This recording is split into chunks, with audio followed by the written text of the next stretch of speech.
केंद्रीय मंत्री ज्योतिरादित्य सिंधिया ग्वालियर चंबल क्षेत्र के उस नेता के रूप में जाने जाते हैं जो कि पूरे क्षेत्र की जनता की चिंता करने में सबसे अव्वल दिखाई पड़ते हैं।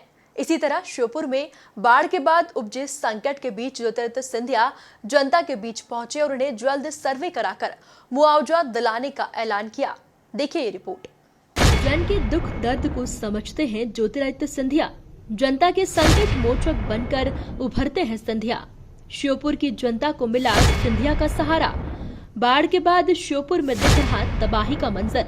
दरअसल श्योपुर में बाढ़ के बाद लोगों के सामने जिंदगी को फिर से पहले की तरह शुरू करने की चुनौती खड़ी हो गई है। लोगों की इस चिंता को दूर करने के लिए सिंधिया संकट मोचक की तरह सामने आए हैं।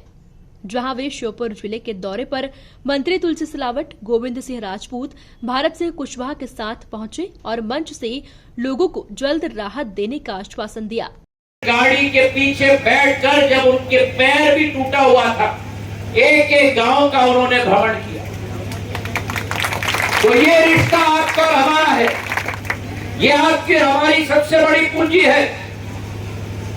और ये विश्वास मैं आपको दिलाता हूं कि आपके संकट के समय में आपके साथ हम सब खड़े हैं। पूरी भारतीय जनता पार्टी खड़ी है, प्रधानमंत्री से लेकर मुख्यमंत्री खड़े हैं और इस संकट का समाधान करके ही हम लोग चैन की सांस लेंगे। आप सब लोगों का बहुत बहुत धन्यवाद। जय हिंद, जय भारत। केंद्रीय मंत्री ज्योतिरादित्य सिंधिया अपने दौरे के दौरान जलालपुरा पहुंचे थे, जहां उन्होंने कहा कि जल्द से जल्द राहत राशि बाढ़ प्रभावितों तक पहुंचाने का काम किया जाएगा। जिन गांवों में विस्थापन की ज़रूरत है उनकी भी समीक्षा की है, विस्थापन की जो ज़रूरत है उसकी भी समीक्षा की है। कई गांवों में राजस्व की पहचान देने की ज़रूरत है, वहां भी हमने उनकी समीक्षा भी की है। राहत कार्य और फूड के पैकेट्स भी पहुंचाने के काम की समीक्षा की है।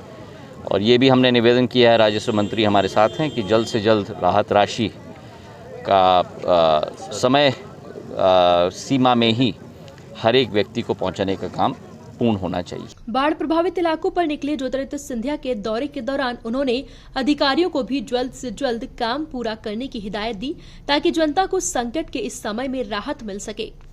Bureau report, MP news, Sheopur.